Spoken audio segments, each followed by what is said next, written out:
보겠습니다. 잠언 22장 7절로 11절 말씀입니다. 한 목소리 읽겠습니다. 잠언 22장 7절에서 11절까지 보겠습니다. 부자는 가난한 자를 주관하고 빚진 자는 체주의 종이 되느니라. 악을 뿌리는 자는 재앙을 거두리니 그 분노의 기세가 쇠하리라. 선한 눈을 가진 자는 복을 받으리니 이는 양식을 가난한 자에게 주미니라. 거만한 자를 쫓아내면 다툼이 쉬고 싸움과 수욕이 그치느니라. 마음의 정결을 사모하는 자는 입술에는 덕이 있으므로 임금이 그의 친구가 되느니라. 됐습니다. 11절까지입니다. 3주 만에 뵙습니다. 그동안 잘 지내셨어요? 네. 지난 2주 동안 좀 여유가 있으셨죠? 주일 아침 시간에 잠언 말씀을 나누지 못하니 참 아쉽고 섭섭했다 하는 분이 좀 있었는지 모르겠습니다. 이제 제가 다시 돌아왔으니 원래대로 진행하도록 하겠습니다. 좋은 날 다 갔습니다. 자, 오늘 말씀을 우리가 보기 위해서는 먼저 우리 지난 시간에 살펴본 두 구절 말씀을 함께 읽어보도록 하겠습니다. 우리 5절, 6절 같이 읽겠습니다. 패역한 자의 길에는 가시와 올무가 있거니와 영혼을 지키는 자는 이를 멀리 하느니라. 마땅히 행할 길을 아이에게 가르치라. 그리하면 늙어도 그것을 떠나지 아니하리라. 자, 여기서 패역한 자의 길이란 무엇이라고 했습니까? 하나님의 뜻을 거부하면서 자신의 뜻과 생각대로 살고자 하는 삶의 방식을 가리켜서 패역한 자의 길이다라고 했습니다.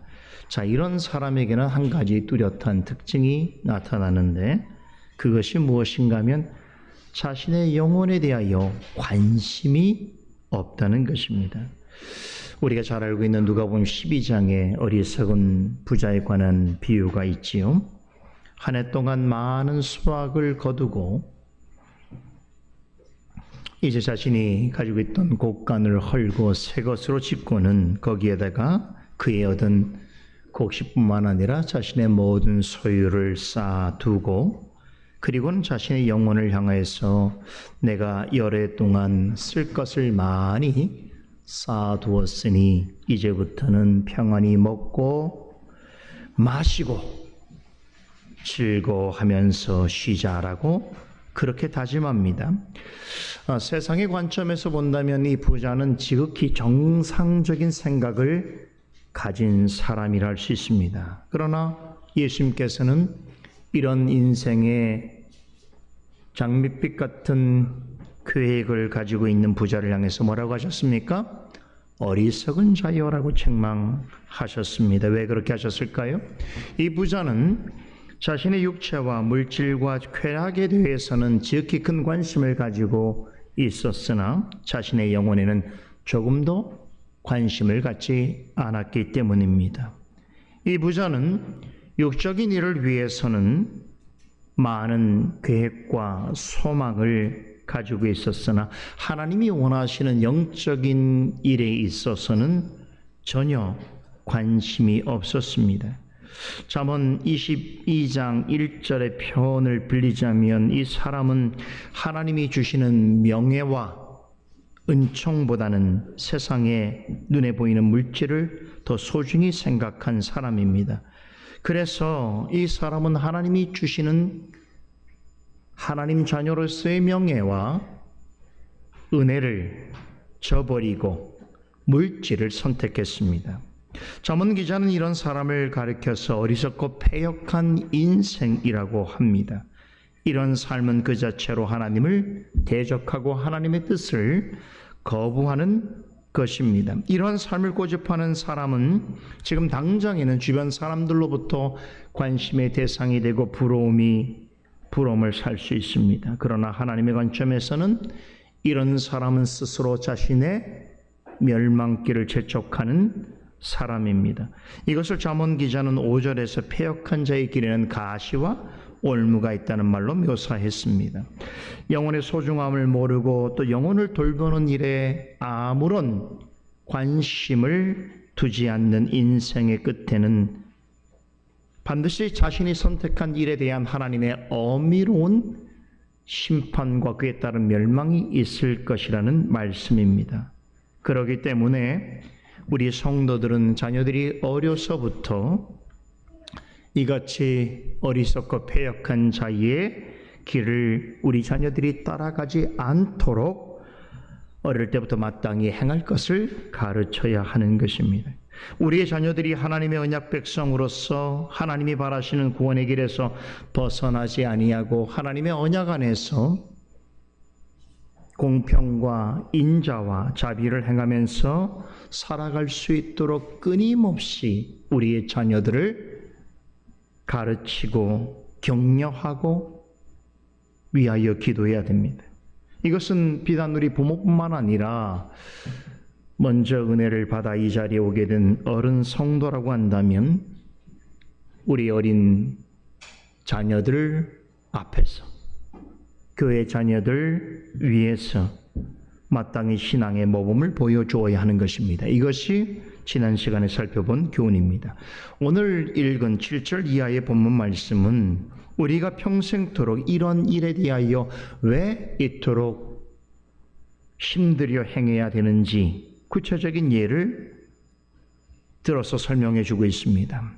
이 땅에서 우리가 하나님의 언약 백성으로 살아가는 동안 우리가 사는 현실 세계에서 만나는 많은 사람들은 실제로는 절대 다수가 하나님에 대하여 관심이 없고 영혼에 대하여서 아무런 흥미를 갖지 않는 사람들입니다. 곧 하나님의 뜻을 무시하고 하나님을 대적하는 인생들을 만나며 살아가게 됩니다. 잠언 기자는 7절에서 이렇게 영적으로 부조리가 가득한 우리가 살아가고 있는 타락한 세상의 모습을 부자와 가난한 자의 관계로서 설명합니다. 7절을 보니까 부자는 가난한 자를 주관하고 빚진 자는 채주의 종이 되느니라 라고 합니다. 이 말의 쉬운 번역은 이런 것입니다. 부자는 가난한 자를 항상 지배하려고 하고 빚진 사람은 노예처럼 항상 비참하게 사는구나 하는 것입니다.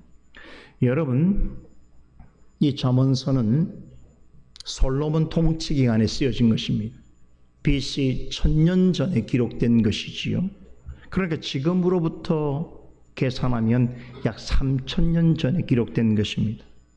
놀랍게도 3000년 전에 기록된 잠언 말씀은 3000년이 지난 오늘날 우리 시대가 겪고 있는 사회적 문제와 그 폐해성을 정확하게 짚어주고 있습니다.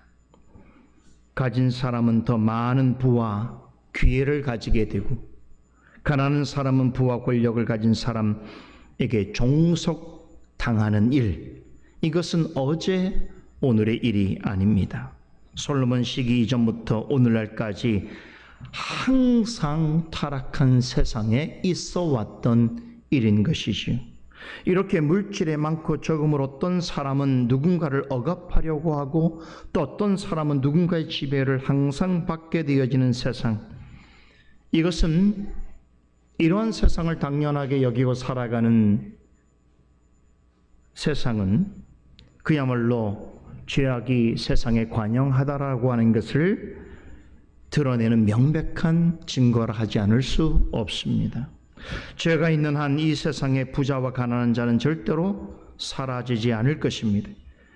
여기서 부자라고 함은 단지 물질을 많이 소유한 사람만을 말하는 것이 아닙니다. 어느 시대든지 부자라고 통칭하는 것은 권력을 가진 자를 뜻합니다. 반면에 가난한 자는 힘없고 약한 사람을 의미합니다.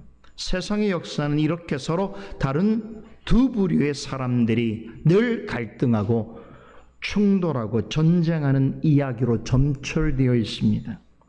부자는 부자대로, 가난한 자는 가난한 자대로 하나님이 주시는 명예와 은총보다는 눈에 보이는 물질과 성공을 더 중요하게 여김으로 이것을 얻고 유지하기 위하여 또한 자기의 것으로 삼기 위하여 늘 충돌하고 다투고 싸우는 것입니다.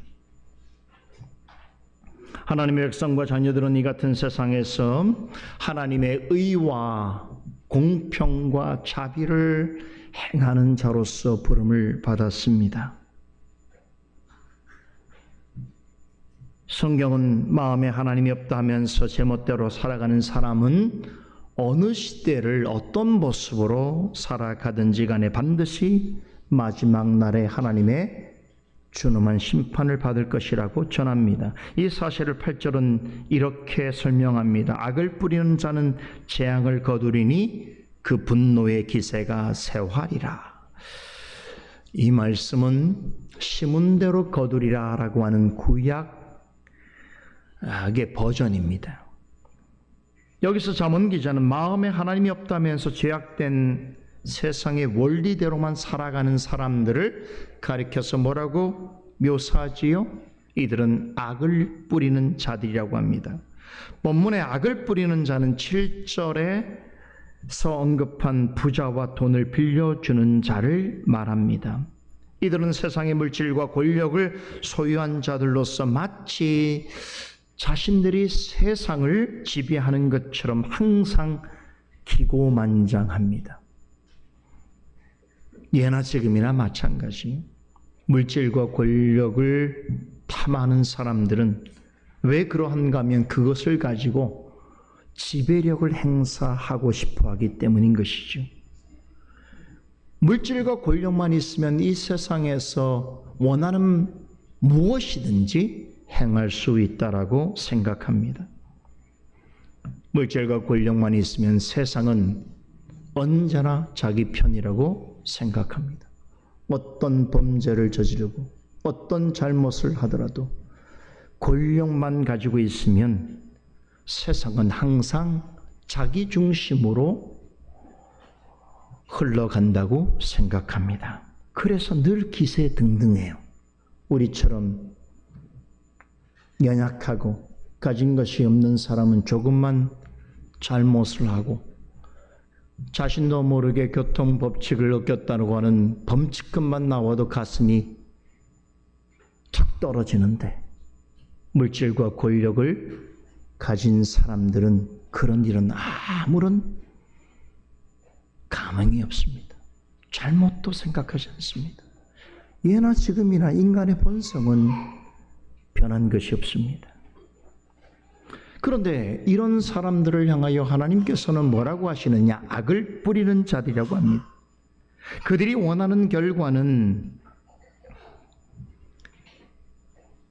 그들이 뿌린 악의 열매에 불과한 것입니다.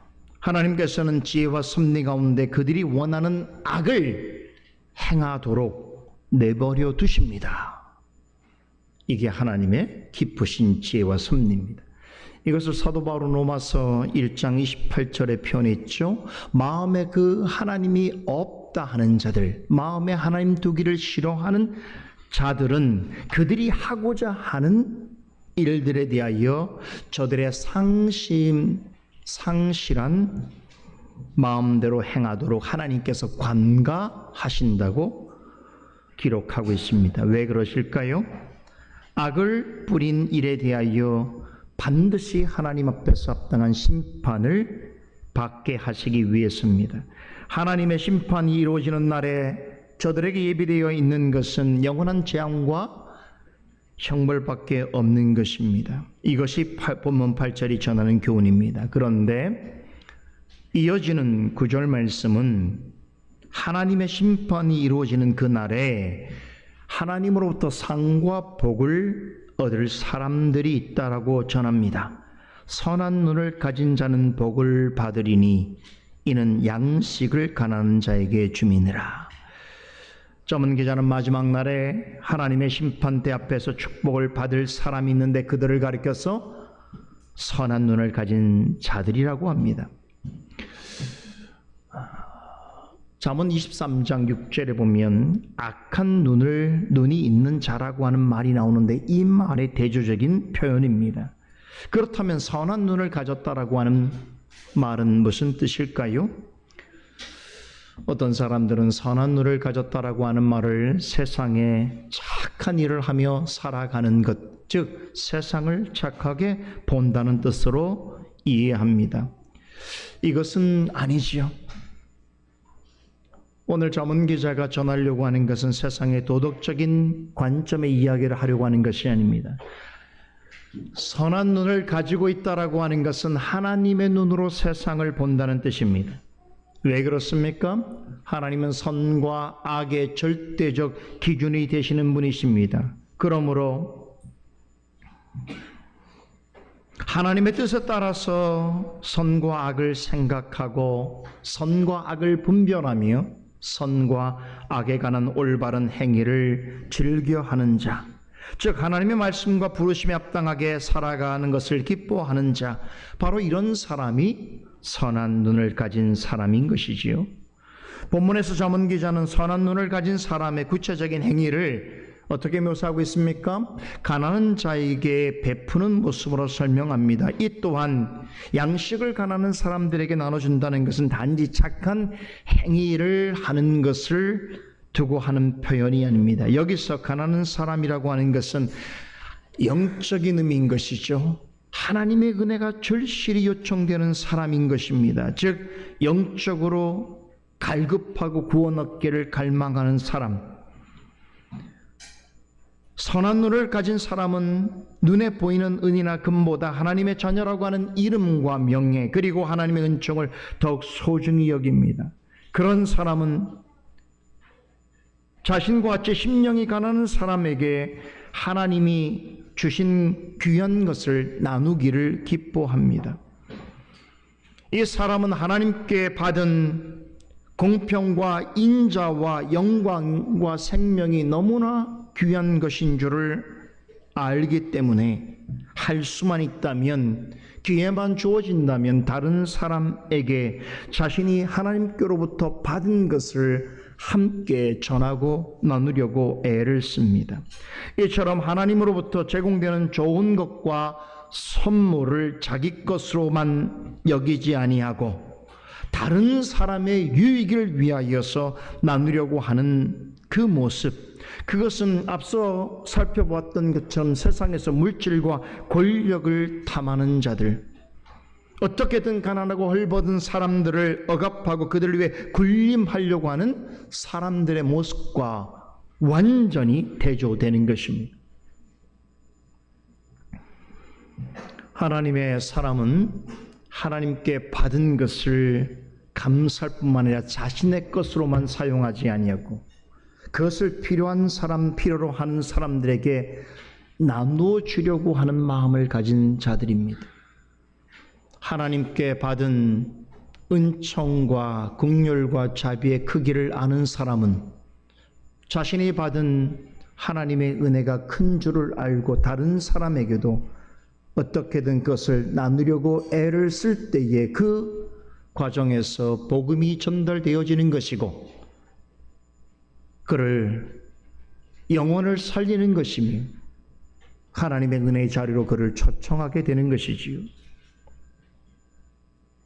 그러나 세상의 많은 사람들은 오직 눈에 보이는 것에만 집착하고 그것을 얻어 자신의 기득권과 자신을 자랑하기 위한 그 무엇으로 삼으려고 애를 씁니다.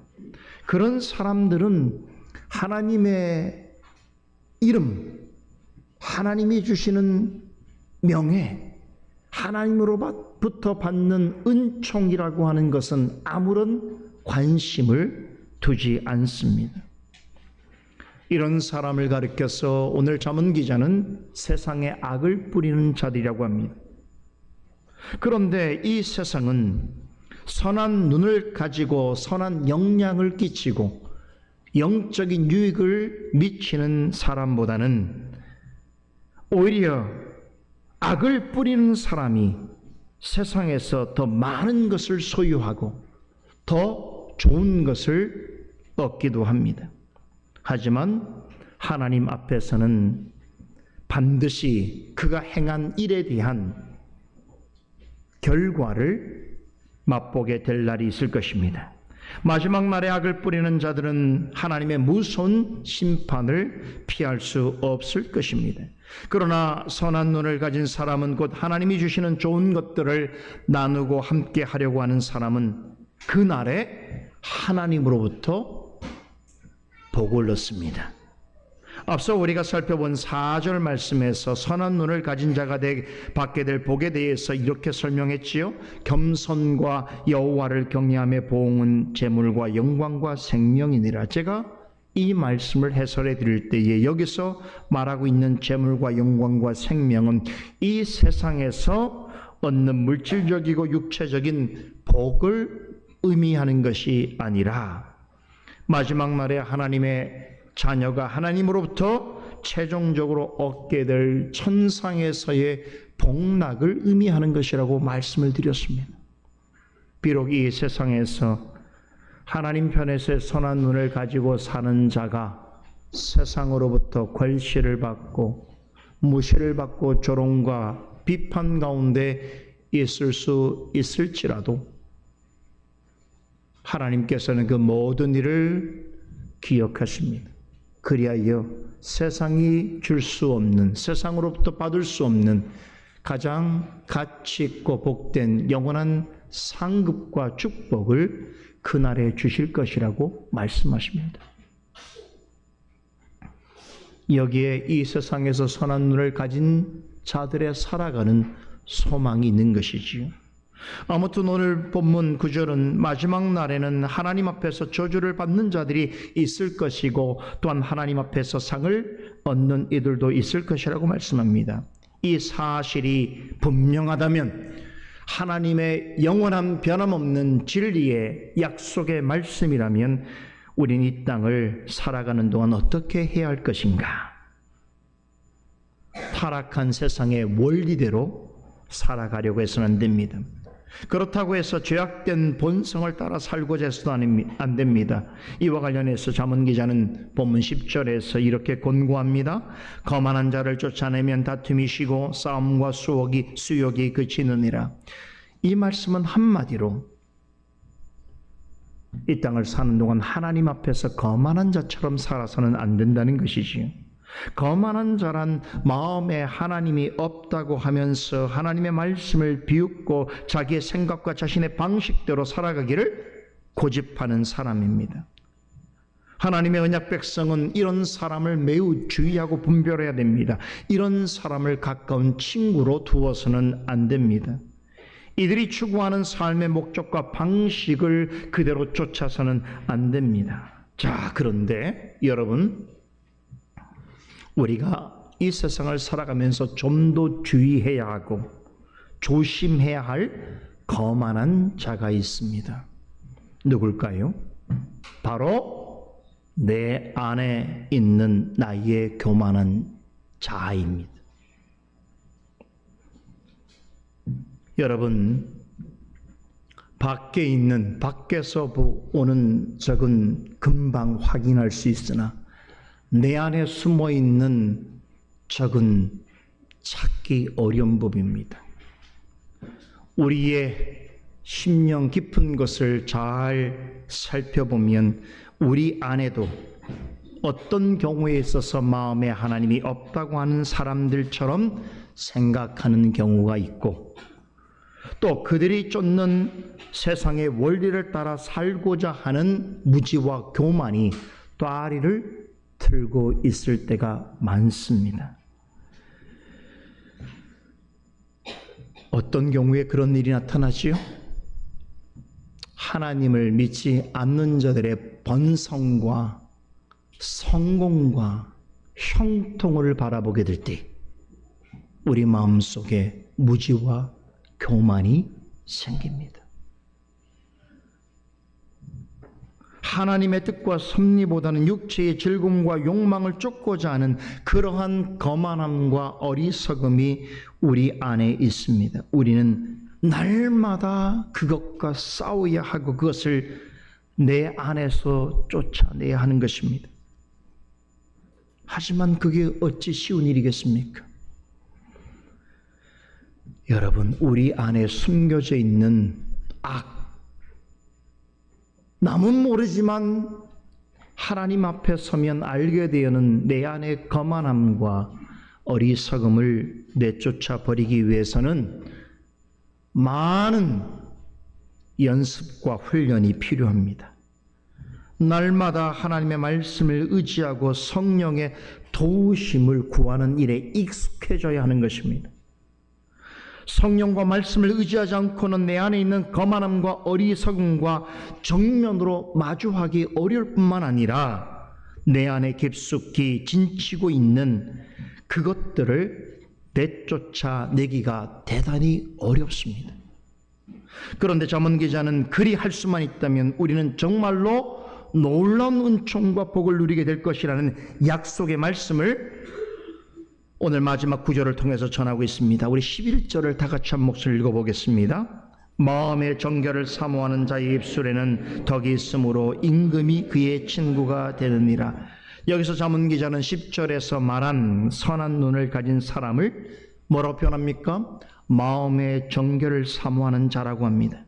하나님의 관점에서 선과 악을 분별할 줄 아는 사람은, 다시 말해서 하나님이 원하시는 선한 일을 행하기를 기뻐하는 사람은 하나님이 보시기에 마음이 정결한 자라고 하는 것입니다.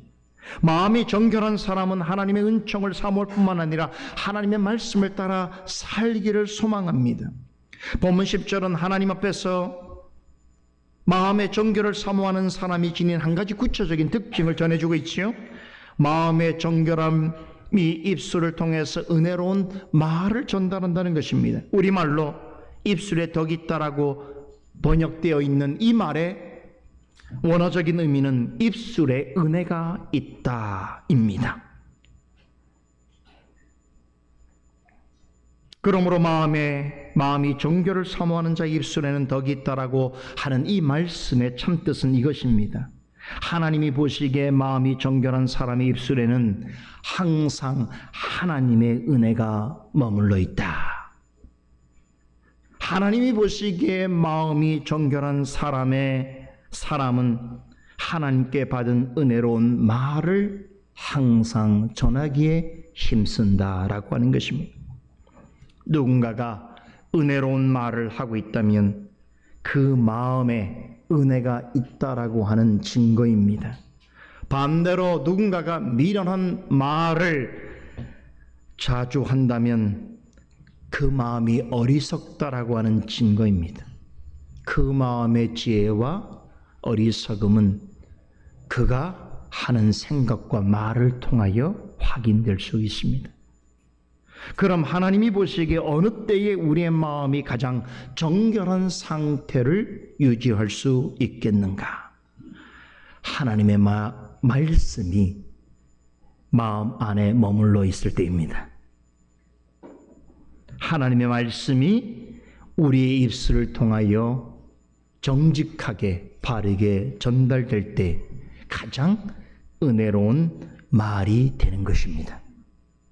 그렇게 우리 입술에서 하나님의 말씀이 고백되고 하나님께 받은 은혜의 말들이 흘러나올 때에 우리는 그 말을 듣는 사람에게 가장 좋은 이웃이 될 수 있습니다. 주변에 있는 사람들에게 가장 좋은 유익과 덕을 끼칠 수 있습니다. 믿음 안에서 좋은 친구와 동역자들과 만나고 사랑하고 깊이 교제할 수 있습니다. 잠언 기자는 그런 중에 정말로 놀라운 기쁨과 자랑이 될 만한 일이 일어난다고 전합니다. 마음의 정결함을 사모하는 자의 입술에서 은혜로운 말들이 흘러나올 때 그것으로 다른 사람들의 영혼에 유익을 끼치고 그들의 구원 얻은 삶에 도움이 되어줄 때에 바로 그럴 때 누가 그 말을 하는 사람의 가장 친한 친구가 되어주는가? 오늘 말씀을 보니까 임금이 그의 친구가 되느니라고 합니다. 여기서 말하는 임금은 누구를 가리키는 것일까요? 하나님을 가리킵니다. 고로 임금이 그의 친구가 됐니라라고 하는 말씀은 하나님의 뜻에 따라서 은혜롭고 지혜로운 말을 하고 행동하는 사람은 무엇보다도 정결한 마음으로 하나님의 말씀을 전하는 사람에게는 하나님께서 친히 그의 친구가 되어 주신다라는 약속입니다. 여러분, 우리의 생애를 살면서 이보다 더 크고 복된 일이 있을까요? 세상에서는 하나님의 마음과 눈을 가지고 살아가는 성도를 늘 조롱하고 무시하고 비웃습니다. 때로는 압박하고 핍박하기도 합니다. 하지만 우리 하나님께서는 마음에 하나님이 없다고 하는 세상과 그런 세상 속에서 불신하며 살아가는 자들, 그런 사람들이, 그런 세상이 우리를 어떻게 대하든 간에 우리의 가장 가까운 친구가 되어 주십니다. 우리가 하나님의 말씀과 은혜로운 말들로 다른 사람의 이웃이 되고자 할 때에 하나님께서는 친히 우리와 함께하는 친근한 벗이 되어 주십니다. 그렇게 우리를 복되고 존귀한 존재로 대우해 주십니다. 세상에 친구 없다고 실망하지 마세요. 눈에 보이는 어떤 것으로 세상에 벗을 삼는 것은 그것이 사라지면 더 이상 벗이 아닙니다. 세상에 사람들이 추구하는 그 어떤 욕망으로 친구로 삼은 자는 그 욕망이 사라지게 되면 아무런 관계가 되지 않습니다. 세상에 친구가 별로 없어도 하나님께서 나의 친구가 되어 주신다고 하시는 약속을 믿으시기 바랍니다. 하나님 앞에서 정결한 마음과 선한 눈을 가지고 하나님께 받은 은혜로운 말들을 나누며 살아가는 성도는 그것을 생애 가장 의미 있는 즐거움과 소망으로 삼는 사람은 하나님의 가장 가까운 이웃이며 하나님의 가장 친근한 친구임을 믿으시기 바랍니다. 오늘도 정결한 마음과 선한 눈을 가지고 우리의 진정한 이웃과 친구가 되어주시기를 기뻐하시는 하나님께 나아가 우리의 마음을 들여 예배하도록 하십시다. 주시는 말씀의 은혜를 통하여 영혼의 양식을 삼으십시다. 기도하겠습니다. 거룩하신 하나님, 주님께서 우리에게 가장 가까운 이웃이고 친구가 되어 주신다라고 하는 이 말씀을 마음에 새기길 원합니다. 오 하나님, 그러하시기에 세상은 우리를 이해하지 못하고 믿지 않는 자들은 우리를 받아주지 못할지라도 우리의 진정한 이웃이요 친구이신 주님께서는 우리를 자녀로서 받아주시는 줄 믿사옵나이다. 그러한 마음으로 오늘 하나님께 나와 예배드리며 성도와의 거룩한 교제를 소망하는 자들마다 그 마음에 우리의 진정한 이웃이 되시고 친구가 되시는 주님으로부터 나리는 하늘의 은혜와 복을 맛보아 누리는 우리 모두가 되게 하여 주시옵소서. 살아계신 예수 그리스도 이름으로 기도드리옵나이다. 아멘.